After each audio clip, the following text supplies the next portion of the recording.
اللهم صل وسلم وبارك على سيدنا محمد. ازيكم يا حبايبي؟ عاملين ايه؟ يا رب تكونوا بخير.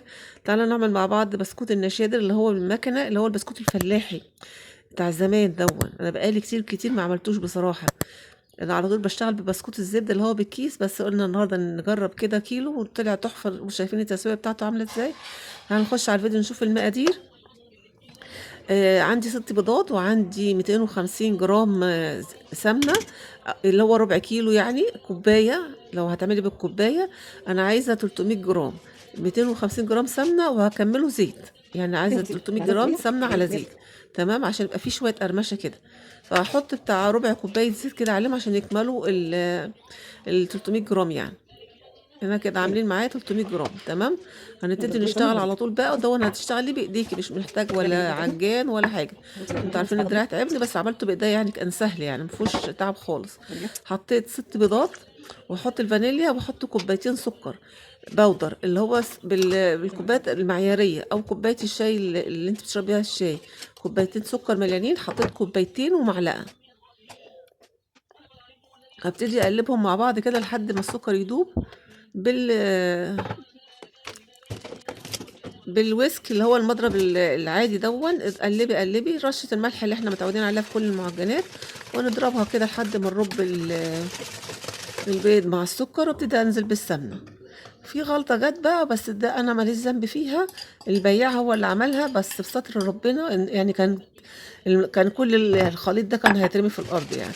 دلوقتي المفروض بعد ما احط السمنه واحط البيض، المفروض احط بقى النشادر. انا كنت جايبه ب 3 كيلو، ب 3 جنيه نشادر من الراجل، بتاع معلقه. انا ما بحبش البسكوته منفوخه قوي يعني. حطيت كوبايه الا ربع لبن، والنشادر اللي انا اخدته من الراجل. انت بتحط النشادر على اللبن، النشادر بيفور واللبن بيتقل. لقيته زي ما هو كده، فحسيت ان هو بايظ. انا ما اعرفش برضو ان ده ايه. نزلت وجبت، اشتريت بقى ب 3 جنيه نشادر تاني، بس لفيت الدنيا لان كنت بشتغل الصبح الساعه 9. زي ما قلت لكم، ادي لفيت الدنيا علشان اللبن اجيب اللي باظ النشادر. مني. بصوا شوفوا بقى حتى لونه النتيجه. عامل ازاي. اكيد ده نشادر بايظ، بس هو مش نشادر، مفيش ريحه نشادر خالص. ده ملح ليمون، الاتنين شبه بعض، والدهون على اساس ان هو نشادر. هيترمي على جنب. وادي عندي بوله تانية، وعندي نص كوبايه الا ربع لبن هفضيها، وهحط عليها النشادر دي ونشوف الدنيا عامله ازاي. تمام، هحط النشادر ونشوف الدنيا هتبقى عامله ازاي. انا شميت دلوقتي ده ريحه النشادر التانية. انا ما شميتش. ايه، الكيس وقع من اللخبطه اللي انا فيها. الكيس صاحي. بصوا، شايفين فارت ازاي؟ شايفين؟ هقلب هقلب هقلب. شايفين فارت ازاي ده؟ شوف الفرق بين ده وبين ده. شايفين الفرق بين ده وبين ده؟ دي نشادر، ودون ملح ليمون. الله ينتقم منهم بصراحه. مرضتش اقطع المقطع دون عشان تخلوا بالكم، عشان حرام يعني. شايفين فرت لحد فين؟ هننزل بيه بالخليط كله. المهم ان انا نزلت الف على المحلات الساعه 9 الصبح. كنت شغاله الصبح الساعه 9 مش لاقيه. لفت لحد ما رجليا خلاص شايفين ورمت، ولقيت الفورات؟ حد فاتح وجبت منه 3 جنيه نشادر. وجيت اشتغل بقى، قعدت اقلب بقى، والحمد لله ستر ربنا ان انا ما فضيتش اللبن الاولاني على الخليط. كان كل ده هيترمي، فستر ربنا ان حصل ده يعني. فانا سبت الموقف ده بس عشان اوريه لكم، عشان تخلوا بالكم. ملح الليمون شبه النشادر بالظبط، فشموه بقى قبل ما تشتغلوا بيه.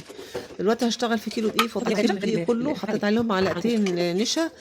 نشا برضو مع بيخلي البسكوته مقرمشه كده حلوه يعني، وبيخليها خفيفه وهشه. حطيت بقى كيلو الدقيق، وقعدت اقلب لحد لقيته محتاج دقيق تاني. حطيت كوبايه ونص دقيق يعني. أنا حطيت بس شويه بشويه واقلب اشوف محتاجه قد ايه. حطيت دلوقتي نص كوبايه، احط النص التاني، وهحط نص، اجيب مليت كوبايه كمان، احتجت نص كوبايه كمان. يعني دلوقتي حطينا كيلو دقيق وكوبايه ونص دقيق تاني، عشان العجينه تبقى، بص هي ملزقه بس طلعت من البوله. قعدت اقلب فيها. بص فاضل نص الكوبايه دي. مش هزود بقى عشان المقادير احنا حاطين السكر مظبوطه وحاطين السمنه مظبوطه، فلو زودت فهتاثر. فاهميني ازاي؟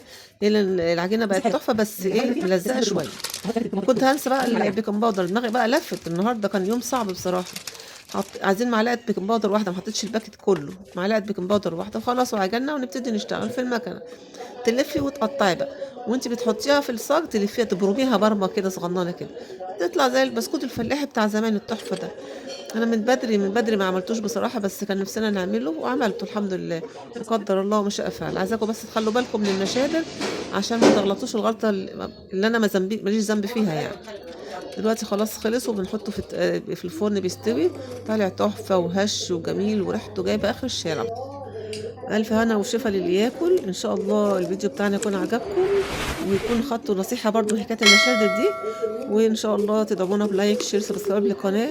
اشوفكم في فيديو جديد ان شاء الله. نورتوني. كل سنه وانتم بالف خير.